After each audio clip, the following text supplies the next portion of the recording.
सर्वात प्रथम माझ्या गुणवंत, हुशार आणि शिस्तप्रिय विद्यार्थ्यांना माझा नमस्कार. मी विशाल सर. आजच्या आजच्या व्हिडिओमध्ये विज्ञान विषयातील अगदी आपल्या दैनंदिन जीवनात वापरात येणारे जे काही खाद्यपदार्थ असतील आणि त्यांच्यापासून मिळणारी जी काही शरीराला ऊर्जा असेल, ही ऊर्जेचे पदार्थ आपण या व्हिडिओमध्ये कव्हर करणार आहोत. आलेल्या सर्व विद्यार्थ्यांचं सहर्ष स्वागत या स्टडी अप या यूट्यूब चॅनलवरती. चला तर मग व्हिडिओला सुरुवात करू. तत्पूर्वी तुम्ही जर या चॅनलवरती नवीन असाल तर व्हिडिओला लाईक आणि चॅनलला सबस्क्राईब करायचं आहे. पहिला पॉइंट आहे पिष्टमय पदार्थ. मग पिष्टमय पदार्थ कशाला म्हणायचं, तर पिष्ट या पदार्थाशी आयोडीनचा संपर्क आला की त्याचा रंग काळसर निळा होतो. जो काही पिष्टमय पदार्थ असतील त्यांचा संबंध हा कशाशी आल्यावरती, आयोडीनशी आल्यावरती त्याचा रंग कसा होतो, काळसर आणि निळा होतो. यांना आपण काय म्हणत असतोय, पिष्टमय पदार्थ. म्हणजे याचाच अर्थ असा की हा पदार्थ पिष्ट आहे. ज्वारी, बाजरी, गहू, तांदूळ अशा विविध तृणांमध्ये तसेच साबुदाणा, बटाटा अशा पदार्थांमध्ये मोठ्या प्रमाणात पिष्टमय पदार्थ असते ते, किंवा त्यांच्यात पिष्टाचे प्रमाण कसे असते, जास्त असते. हे लक्षात ठेवायचं आहे. यानंतर शर्करा, वनस्पतीपासून मिळणारी व चवीला गोड लागणारे पदार्थ म्हणजे शर्करा होय. आता जे काही वनस्पतीपासून मिळणारे पदार्थ असतील आणि आपल्या चवीला कसे लागत असते ती, तर गोड लागत असते ती, यांना काय म्हणत असतो आपण, शर्करा असं म्हणत असतोय. साखर हा शर्करेचाच प्रकार आहे. कारण का साखर आपण कशापासून मिळवत असतोय, तर ऊसापासून. मग शर्करा गोड लागणाऱ्या अन्नपदार्थांमध्ये विविध प्रकारच्या शर्करा असते ती, हे लक्षात घ्यायचे. मग उदाहरणार्थ म्हणून जो काही ऊसाच्या रसापासून आपण गुळ किंवा साखर तयार करू शकतो, जो काही ऊसाचा रस असेल त्यांच्यापासून गुळ आणि साखर तयार करू शकतो, कारण त्यात काय, तर सुक्रोज नावाची शर्करा असते.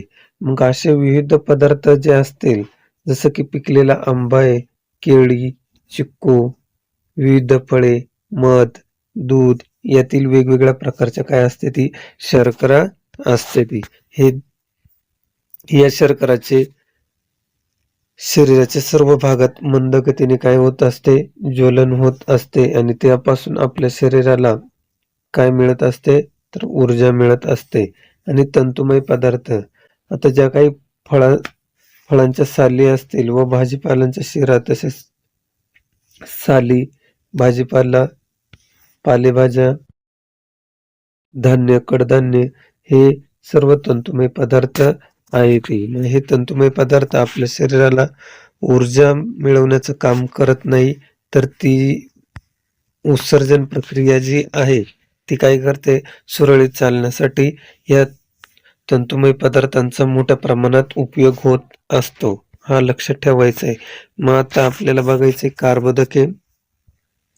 कर्बोदके म्हणजे काय, तर पिष्टमय पदार्थ, शर्करा आणि तंतुमय पदार्थ, हे लक्षात ठेवायचे. ते 3 पॉइंट: पिष्टमय पदार्थ, शर्करा, तंतुमय पदार्थ, या तिन्ही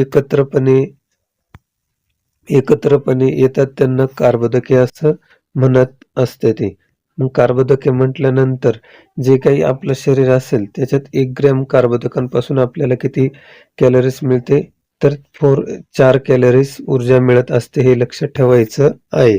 तसंच प्रथिने आले. आता प्रथिने म्हणजे विविध कडधान्य असतील, डाळी असतील, शेंगदाणे असतील, दूध, दही, खवा, पनीर यासारखे दुधाचे पदार्थ असतील, अंडे असेल, मांस असेल, मासे, प्रथिने हे काय झालेले ती मुख्य स्रोत आहेत.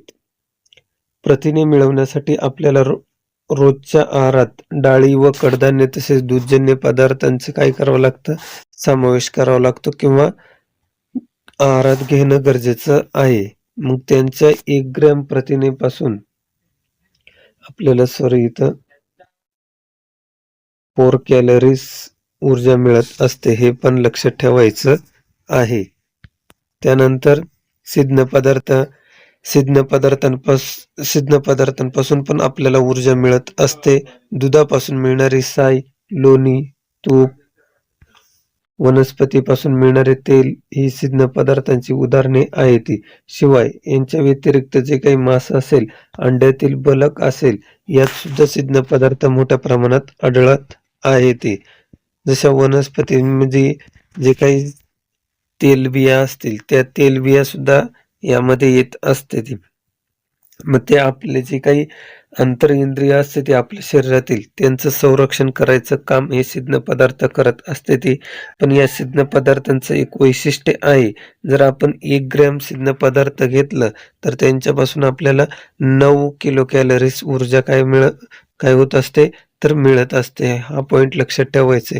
मग या व्हिडिओमधून जे काही महत्त्वाचं पॉइंट असतील ते आपण बघू. नंबर 1, कर्बोदकांपासून शरीराला ऊर्जा मिळते. 2, शरीराच्या वाढीसाठी, झीज भरून काढण्यासाठी प्रथिनांची आवश्यकता असते. सिद्ध पदार्थांपासून शरीराला ऊर्जा मिळते, तर खनिजे व जीवनसत्वांची शरीराला कमी प्रमाणात गरज असली तरी त्यांच्या अभावामुळे आजार होऊ शकतात, हे लक्षात घ्यायचे.